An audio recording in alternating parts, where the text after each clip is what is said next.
Buong mundo sa linggong ito tumutok sa Vatican City sa proseso ng pagpili ng susunod na Santo Papa. Ilang araw bago ang 2025 midterm election sa Pilipinas, may isa pang halalan na tinutukan hindi lang ng sambayanan kundi ng buong mundo. Ang mahahalal kasi rito ang siyang tatayong lider ng mahigit 80 milyon na mga Katoliko sa Pilipinas at 1.4 billion sa buong mundo. Ito ang Papal Conclave.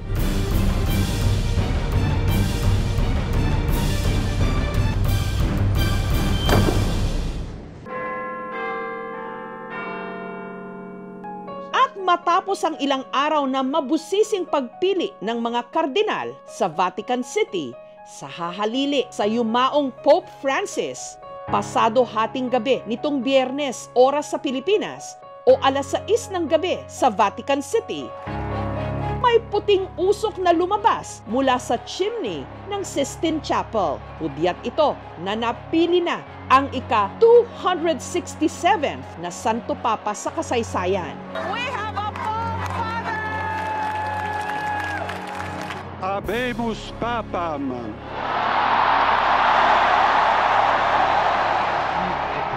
Here we are. There we are.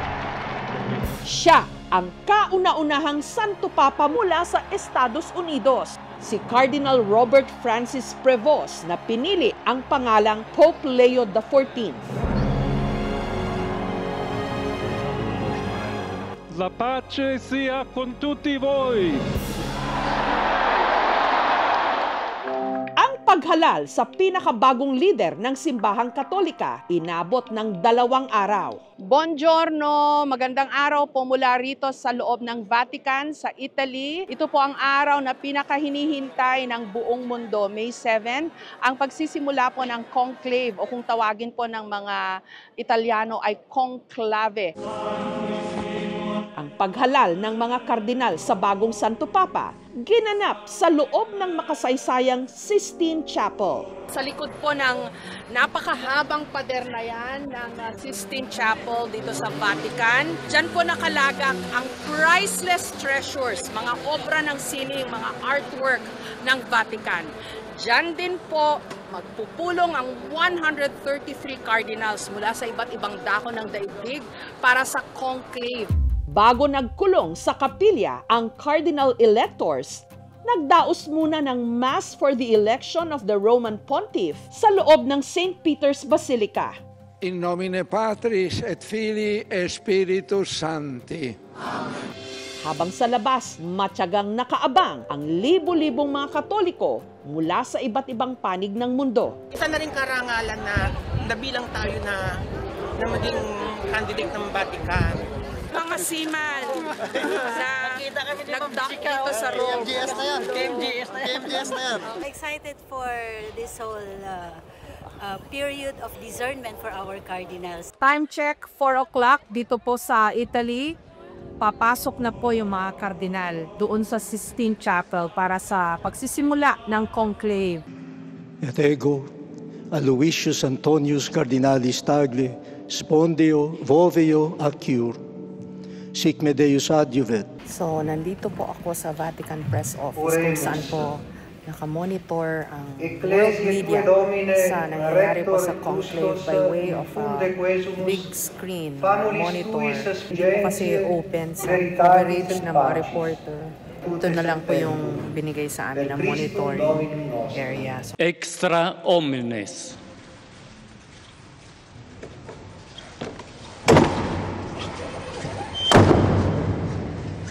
Bago po nangyari itong conclave, napakarami pong speculations kung ano ba ang magiging takbo ng botohan ng mga kardinal. So, we don't know how things will go. Tinitingnan din ho ay kung ano ang paninindigan nitong mga papabilis. Ine-examine po yung kanilang track record, ano yung mga naging position nila on certain divisive issues within the church. narito pa rin po tayo sa St. Peter's Square. Inaabangan kung ano ba yung lalabas na usok mula ho doon sa chimney ng Sistine Chapel. Usually, it could be anywhere between 2 to 3 days daw. Based on the nangyari po doon sa nakaraang dalawang conclave that elected Pope Benedict and Pope Francis. On the second day, merong lumabas na usok na white. Around 7 o'clock Rome time, 1 a.m. po dyan sa Manila, ay baka merong usok na lalabas sa chimney. But we're not really optimistic na puti yung lalabas na usok. Baka black kasi may botohan pa ko na 4 na beses bukas. Naabangan ko yung kung may mailig ba na Pope. At least yung unang blessing, people blessing niya sa Pope, nandito ako. Yung ba yung sinadya mo rito? Ito pinakamatagal. Itong yung araw na to, no? Araw. Oo. Bakit ba kayo nandito para mag-abang? Since po first time namin to na may experience na may magiging bagong Pope.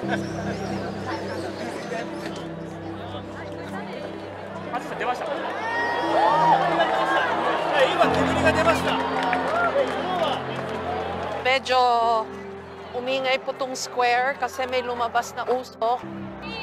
Ayun, itim nga. So wala pa pong Santo Papa. Alas 9 po ng gabi, May 7, dito sa St. Peter's Square. At meron na hong lumabas, finally. Pero itim. Ibig sabihin po niyan, wala pa hong Santo Papa na bago. Buongiorno, it's day 2 of the conclave, May 8. Ngayong araw kayang ito, magkakaroon na kaya ng majority votes. Yung 133 na cardinal or yung magic 89 para sa susunod na leader ng Simbahang Katolika. We are sending all our prayers to all the cardinals sa conclave. Good morning, Father Jess. Day 2 of the conclave, what to expect po? Ngayon talagang inaasahan natin na magkaroon tayo ng positive result dahil ngayon makakaroon ng 4 na botohan. Father Jess, ano kaya ibig sabihin na nung kagabi, 4 o'clock sila pumasok sa Sistine Chapel. Tapos inabot na ng 9 o'clock bago naglabas ng usok. Ano yun? Nahirapan kaya yung mga kardinal? Siyempre medyo mahirap po yung pag-discover kung sino talaga yung karapat-dapat. Napaka-importante po yung guidance ng Holy Spirit. Pakiliwanag nyo nga po, Father Jess, yung Holy Spirit na madalas po nababanggit. Kasi sabi ni Pope Ratzinger, nung I think nagpa-interview siya, sabi raw niya, the Holy Spirit can guide the cardinals, pero hindi pwedeng idikta ng Holy Spirit kung sino yung specific na tao na magiging Santo Papa. Kaya nga po may discernment, yung decision and action guided by the Holy Spirit. Yung mga collaborations ay napaka-importante din po. Ang hirap po nitong trabaho ng susunod na Santo Papa, di po ba? Napakahirap Sa po. totoo lang, may problema sa Vatican, ang daming problema ng mundo, tapos ang simbahan mismo may mga hidwaan. Tama po ba? O mahirap, napakahirap po yan. Kaya nga po ang hinihingi ngayon na kung saan makakuha ng isang tao na yun ang maging instrument para for the unity. Ano ho bang kailangan ng simbahan ngayon, Kailangan Father po Jess? ngayon para sa akin, ang simbahan ay talagang para sa tao at tao ang simbahan. Dahil yun ang gusto ng Diyos. At kailangan yung kung ano yung tinuro ng Panginoon, yun ang isabuhay natin. Magtatanghalin itong Huwebes, muling umusok ang chimney ng Sistine Chapel. Naglabas na naman ang usok kanina lang po mula dun sa chimney ng Sistine Chapel and it's still black. Pero bandang alas 6 ng hapon sa Vatican, matapos ang pangatlong botohan sa ikalawang araw ng conclave,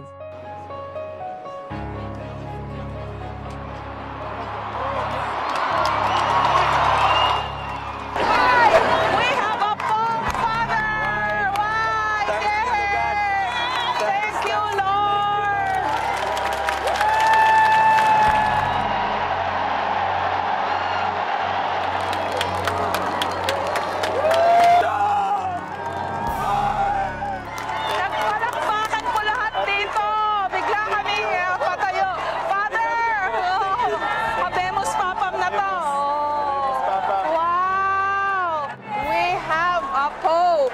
nakapag-decide na po yung mga kardinal. At saka inaccept na rin ng inelect na Pope.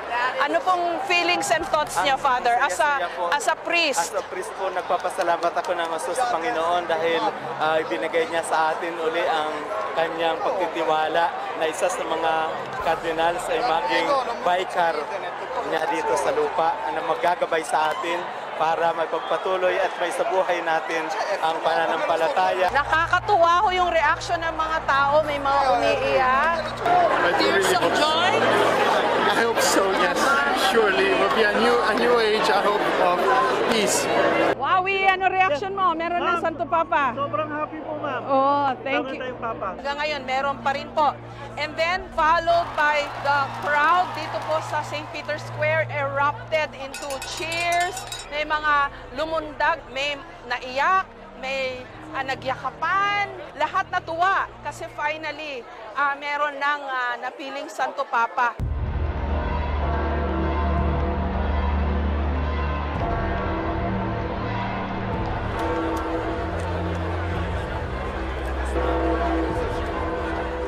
Di ho ba from the Sistine Chapel, kung saan naganap po yung conclave at botohan, may seremonyas pa rin ho yan sa loob, di ho ba? Ano nga ho yun? Sa rites. Paano po? Pupunta muna siya sa Chapel of Tears kasi doon din yung magninilay-nilay siya at doon din iano sa kanya yung damit. Tapos niyan, papasok siya dito sa St. Peter para doon sa Seat of Peter. Ano ho nangyayari doon sa chapel ho ba o Room of Tears na tinatawag, Father? Doon siya kadalasan yung mga naging popes noon, hindi lang sa naghihingi ng tulong o nanalangin, pero doon din sila, napapaiyak talaga sila. Kasi pag inappoint sila, dahil mabigat po na responsibilidad maging leader ng simbahan, niiyak din ho sila. Sila kasi, siyempre isipin mo, sino naman ako na maglingkod dito. Pero sila ang pinagtiwalaan ng Panginoon. So it's all very traditional, ancient traditions po yung sinusunod. Yung ritual mismo na after election na tinanggap niya na at may sinabi na siyang pangalan na gusto niya. Pangalan. Kung sinong santo yung gagamitin niya yung pangalan. So ang tanong pa rin, sino kaya ang bagong Santo Papa? Ilang sandali pa, magaganap na ang pinaka-inabangan ng lahat. Ayan na. Yung balcony. Okay, ayan na po. Father, nakikita nyo? Nagbubukas na po yung balkonahe ng Basilica. Ang una hong lumalabas, cross, Father. Mula sa balkonahe ng St. Peter's Basilica, inanunsyo ni Cardinal Dominic Mamberti ang pinakahinihintay ng buong mundo. Habemus Papam.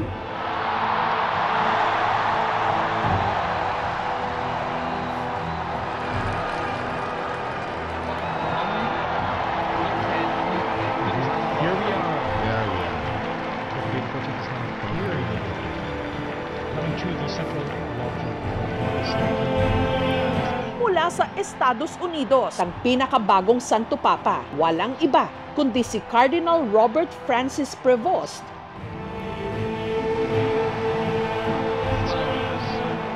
Ang napili niyang pangalan, Leo XIV.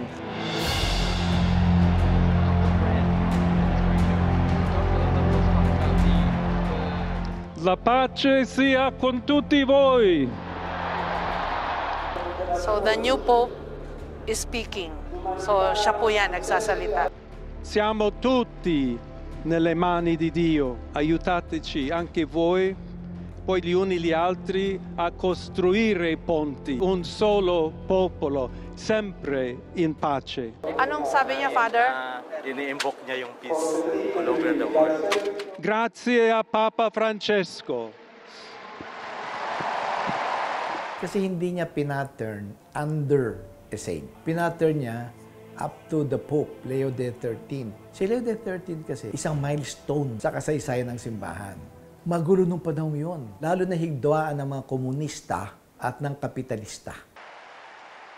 But what's important is may bago ng leader ang simbahan. At sinabi niya ngayon, mga words na nagbigay sa atin ng consolation dahil yun ang future ng simbahan na maging bridge of peace at yung maging para sa mga tao talaga. Si Cardinal Prevost o Pope Leo XIV ang pinakaunang Santo Papa mula sa Estados Unidos. Ipinanganak siya sa Chicago taong 1955. 20 years siya sa Peru at meron siya sa diocese na hinawakan doon at naging parish president siya. Siya rin ang unang Augustinian Pope o yung nagmula sa Order of St. Augustine. Nung naging pare taong 1982, naging aktibo sa mga misyon sa iba't ibang panig ng mundo. At alam nyo ba na ang bagong Santo Papa makailang ulit na palang nakapunta ng Pilipinas? Taong 2002 nung unang beses siyang dumalaw sa kauna-unahang Augustinian University sa Asia, ang University of San Agustin sa Iloilo. He took the opportunity of visiting the community. Kung titignan mo siya, akala mo because of his posture, akala mo stricto, pero very much approachable, very kind, Santo Papa. Isang buwan bago ang conclave, nakasama pa raw ni Father Jonas sa Roma ang nooy cardinal pa lang na si Prevost. And we had a little chit-chat, parting words like, ciao, ang marinig mo, then arrivederci, which means to meet again, giving me hope to meet him once again. Not knowing na kung makikita maging muli, Santo Papa na siya. Taong 2004 naman, nung bumisita siya sa Talisay City sa Cebu para pangunahan ang pagbasbas ng Santo Niño de Cebu Parish Friary. Isa sa mga nakasama niya noon, si Father Berdon. Isa ako sa mga 5 assistant general niya. Siya isang tao na simple lang, pero marunong makihalubilo sa mga kasamahan niya. Habang noong taong 2010, nagkaroon ng pagtipon-tipon dito sa Pilipinas ang mga paring Augustinian mula sa iba't ibang panig ng mundo. Isa sa mga pinuntahan ni Father Prevost ang San Agustin Church sa Intramuros sa Maynila, kung saan din siya nagdaos ng misa. Ako ito, tapos yun si Pope Leo XIV.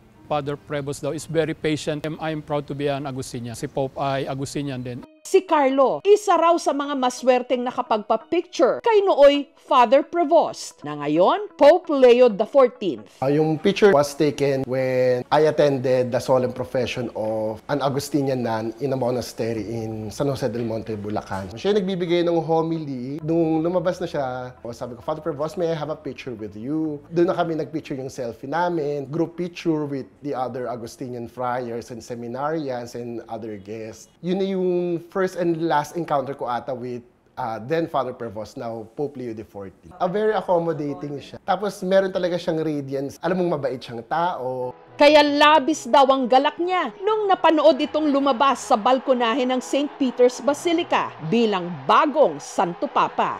Napatayo talaga ako sa kinauupuan ko. Sabi ko, wait, teka, may picture ako niya. Masasabi ko talaga na the Lord works in mysterious ways. Yung galawan ng Panginoon ay hindi natin galawan. Kasi syempre, di ko talaga inaakala si Cardinal Prevost ay magiging Santo Papa. Father Jess, palagay niyo po anong magiging direksyon ng simbahan with the new Pope? Ang misyon ng simbahan na maging bridge, makamit ng buong mundo ang kapayapaan na kailangan ngayon. Habemus Papam.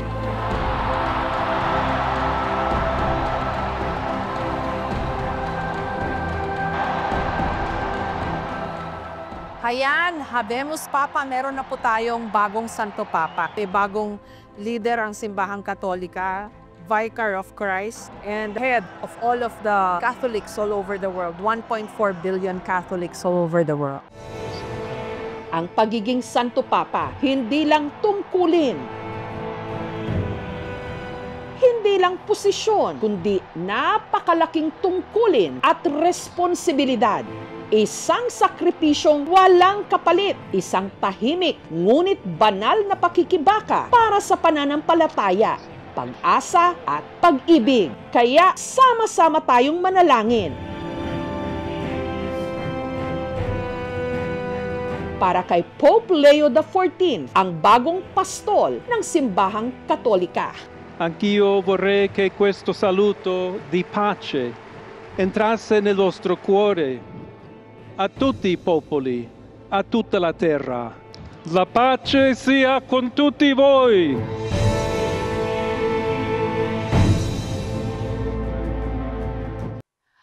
Thank you for watching, mga kapuso. Kung nagustuhan niyo po ang videong ito, subscribe na sa GMA Public Affairs YouTube channel. And don't forget to hit the bell button for our latest updates.